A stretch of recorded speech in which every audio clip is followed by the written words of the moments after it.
Sense 2005 में आई एक controversial movie है जो एक सच्ची घटना पर आधारित है, जिसमें एक आदमी जो फादर है जिसका नाम विलियम्स है, उसको फांसी की सज़ा दे दी गई। असल में ये केरला की एक सच्ची घटना पर आधारित मूवी है, पर उसे ऐसी सज़ा क्यों दी गई, इसे जानने के लिए आपको मूवी को पूरा देखना पड़ेगा। और अगर आपको मेरा काम पसंद आता है तो प्लीज़ इसे लाइक, शेयर और चैनल को सब्सक्राइब कर दीजिए। फादर विलियम्स केरला के एक छोटे से गांव में कैथोलिक प्रीस्ट है। क्योंकि केरला के इस जगह पर सिर्फ एक ही चर्च है, इसलिए सारे लोग वहीं पर आते हैं और सारे ही लोग प्रीस्ट को अच्छे से पहचानते हैं। यहाँ तक कि विलियम्स भी सारे लोगों को जानता है और उनसे उसकी अच्छी खासी जान पहचान है। एक दिन जब फादर विलियम्स अपनी गाड़ी से घर को जा रहे थे, तभी साइकिल में बैठे दो नौजवानों से टकराते टकराते बचे। पूछने पर पता चला कि एक भाई अपनी बहन को नर्सिंग कॉलेज के एग्ज़ामिनेशन के लिए भेज रहा है, लेकिन उन्हें परीक्षा में लेट हो गई है।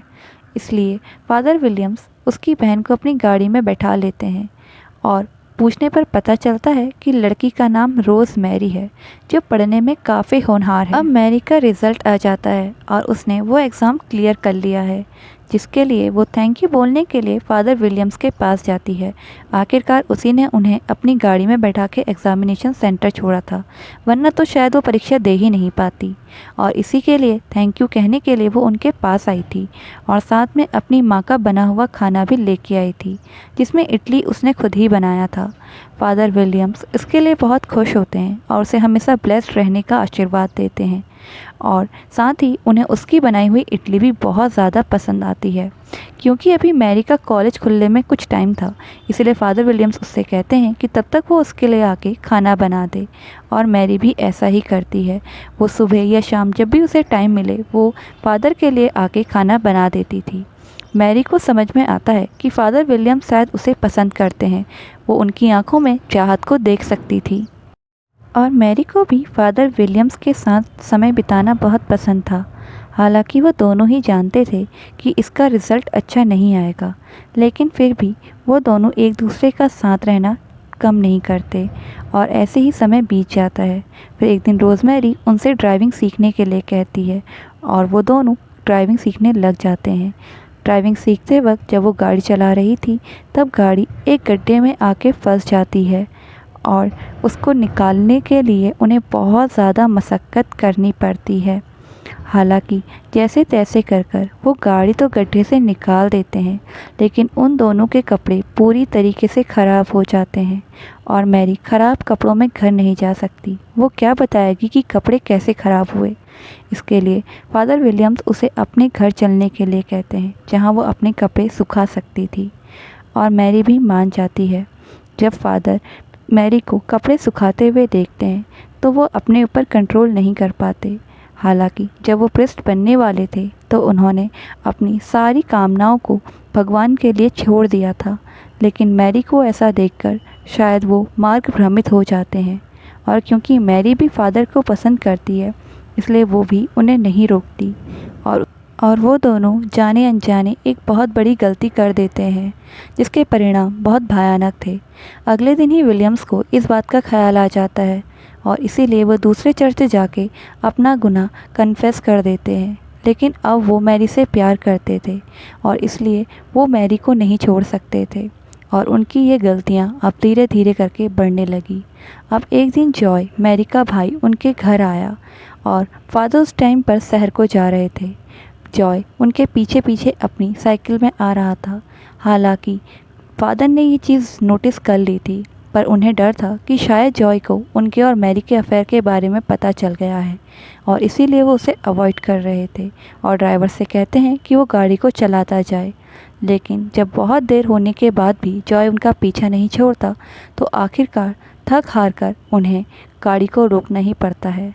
तब जॉय उन्हें बताता है कि मैरी की तबीयत ख़राब है और वो विशेष पूजा करवाना चाहती है। यहाँ जाहिर होता है कि जॉय को उनके अफेयर के बारे में कुछ भी नहीं पता। तब फादर भी उनसे कहते हैं कि वो शाम को आकर मैरी से मिलेंगे और उसके लिए विशेष प्रार्थना करेंगे। उसके बाद जब शाम को फादर मैरी से मिलते हैं, मैरी मौका मिलते ही फादर को बता देती है कि वो प्रेग्नेंट है और अगले ही दिन फादर उसका एबॉर्शन का इंतज़ाम शहर के एक हॉस्पिटल में करा देते हैं। लेकिन माँ को अब फादर और मैरी का रिश्ता समझ में नहीं आता। क्यों फादर आखिर मैरी पर इतना मेहरबान है कि उसका सरकारी हॉस्पिटल में शहर में इलाज करवा रहा है, जबकि मैरी तो बीमार भी नहीं लगती। पर उसकी माँ को नहीं पता कि वो अपना पाप छुपा रहे हैं। अब ऐसा करते करते बहुत समय हो चुका है और यहाँ अब मैरी का कॉलेज भी शुरू हो गया है। लेकिन कॉलेज जाने के बावजूद भी उन दोनों का रिश्ता बरकरार है। वो अक्सर ही होटल में मिला करते हैं और ऐसे ही उन दोनों का प्यार अब आसमान पे चढ़ चुका है।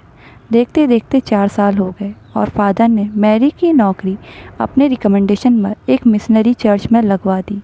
मैरी भी बहुत खुश है और फादर भी ये कहते हैं कि वो जल्द ही मैरी से शादी कर लेंगे, क्योंकि इन 4 सालों में उसको बहुत बार एबॉर्शन करवाना पड़ा है। इस रिश्ते को ज़्यादा टाइम तक ऐसे नहीं रखना चाहती। वो जल्द से जल्द इसे एक नाम देना चाहती है। फादर भी उससे प्यार करते हैं और इसी वजह से वो उसकी फैमिली को पूरा सपोर्ट करते हैं। उन्होंने उसके भाई को 40,000 रुपये उधार भी दिए हैं ताकि वो विदेश जाके नौकरी कर सके।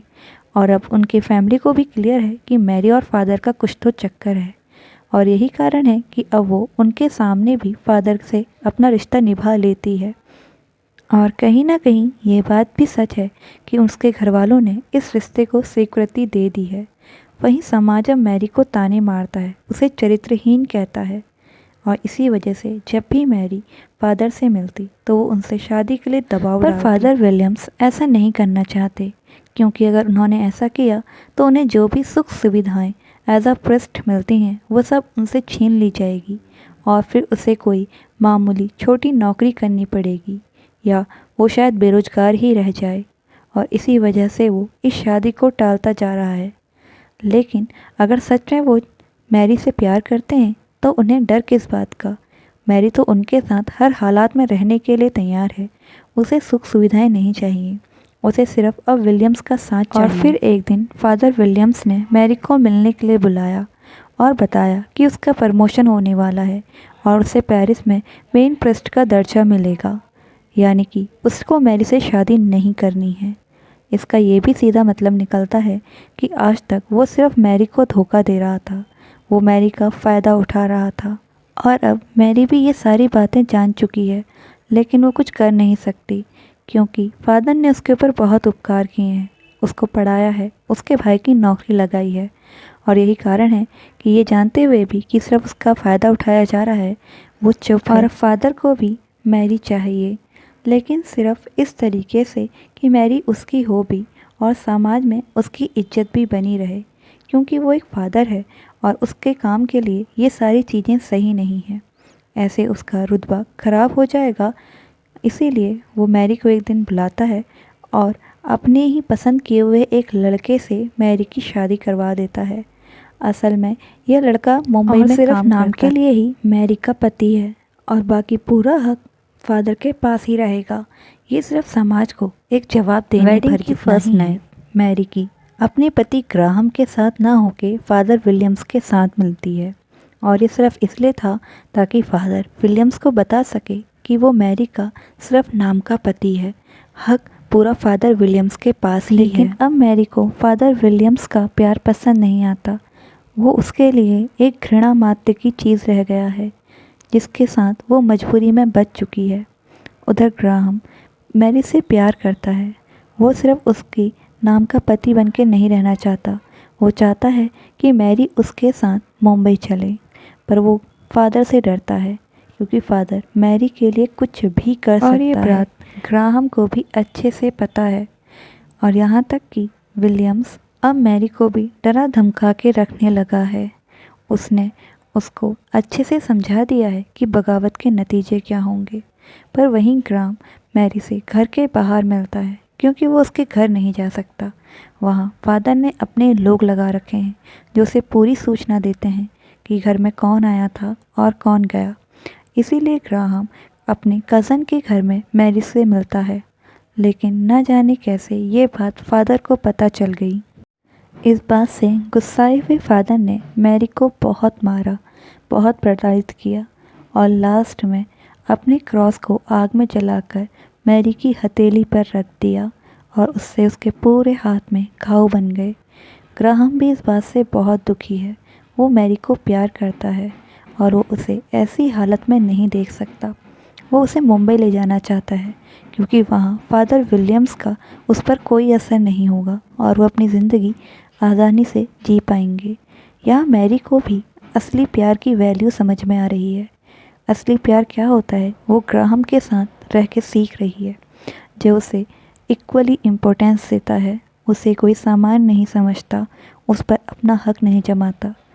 इसके साथ ही वो दोनों एक दूसरे के और भी क्लोज आने लग जाते हैं। प्लान बनाता है जिसके तहत वो अकेला ही ट्रेन में मुंबई के लिए निकल जाता है ताकि विलियम के लोगों को लगे कि ग्राहम अकेला गया है, और रात में अपने दोस्तों की मदद से वो बोट में वापस आकर मैरी को अपने साथ मुंबई ले जाता है। मैरी की 2-3 दिन से कोई खबर ना पाकर विलियम बहुत गुस्से में तिलमिलाते हुए मैरी की माँ के पास जाता है और उससे मैरी का पता पूछता है। तो उसकी माँ बता देती है कि मैरी प्रेग्नेंट है और वो अब ग्राहम के साथ मुंबई चली गई है। उसे उनके पते के बारे में कुछ नहीं मालूम, ना ही उसे उनके भागने की कोई खबर थी। पर एक दिन जब उसकी माँ अकेले बीच पर होती है तो वहाँ फादर विलियम्स आ जाते हैं और ज़ोर से उसका गला घोंट देते हैं। वो इतने ज़ोर से उसका गला पकड़ते हैं कि उसकी माँ की वहीं मौत हो जाती है। कुछ देर बाद फादर विलियम्स उसे अपनी कार में बैठा के उसकी लाश को ठिकाने लगाते हैं। वहीं अब मैरी और उसका भाई भी माँ की मौत पर घर आए हुए हैं। एक दिन जब मैरी उसी बीच पर बैठती है तो उसे वहाँ फादर का वही क्रॉस मिल जाता है जिससे उसने मैरी का हाथ जलाया था। उसमें अभी भी काले निशान पड़े हुए हैं जलाने के। उस क्रॉस का आधा टुकड़ा पुलिस को मैरी की माँ की हथेली पर मिला। शायद उसने अपना बीच बचाव उस टाइम पर किया हो और एक टुकड़ा उनके हाथों में ही रह गया।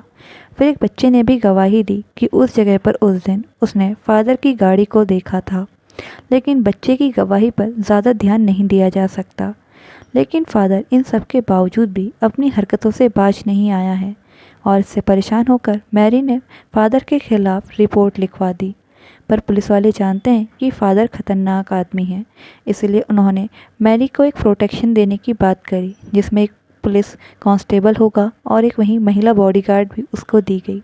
वहीं मैरी ने लेटर लिखकर सब लोगों को ये बता दिया कि फादर ने क्या क्या किया है। उन्होंने प्रेस्ट, प्राइम मिनिस्टर सबको फादर के खिलाफ चिट्ठियाँ दी। इससे फादर और भी बौखलाया हुआ है। वहीं पुलिस वाले भी अपनी कार्रवाई पर जोरों शोरों से रखने के लिए भी कहा गया। एक दिन जब मैरी घर पर अकेली थी, दोनों ही पुलिस वाले घर से बाहर थे, तब एक अचानक भीड़ मैरी के घर पर रुक आई। वो मैरी पर बहुत दिनों से नज़र गड़ाए हुए थे। जब उन्होंने देखा कि पुलिस वाला घर से बाहर है, तब वो घर के अंदर घुस आए और मैरी पर चाकू से बहुत सारे हमले करने लगे। महिला कांस्टेबल ने गोलियां भी चलाई, लेकिन तब तक वो मैरी पर इतने हमले कर चुके थे जो मैरी की जान लेने के लिए काफ़ी थे, और उसी समय मैरी की मौत हो गई। फादर जानते थे कि जो उन्होंने किया उसकी सज़ा उन्हें ज़रूर मिलेगी, लेकिन मैरी को सबक सिखाना भी बहुत ज़्यादा ज़रूरी था ताकि आगे से कोई भी ऐसी गलती ना करे। अब कोर्ट में दिखाया जाता है जहां हर कोई इस काली करतूत से दंग है। पूरा कैथोलिक समाज इस घटना के बाद हिला हुआ है और जज ने इस प्रेस्ट को फांसी की सज़ा सुना दी। लेकिन फादर विलियम्स की आंखों में अभी भी कोई गम नहीं दिखता। वीडियो को यहाँ तक देखने के लिए थैंक यू।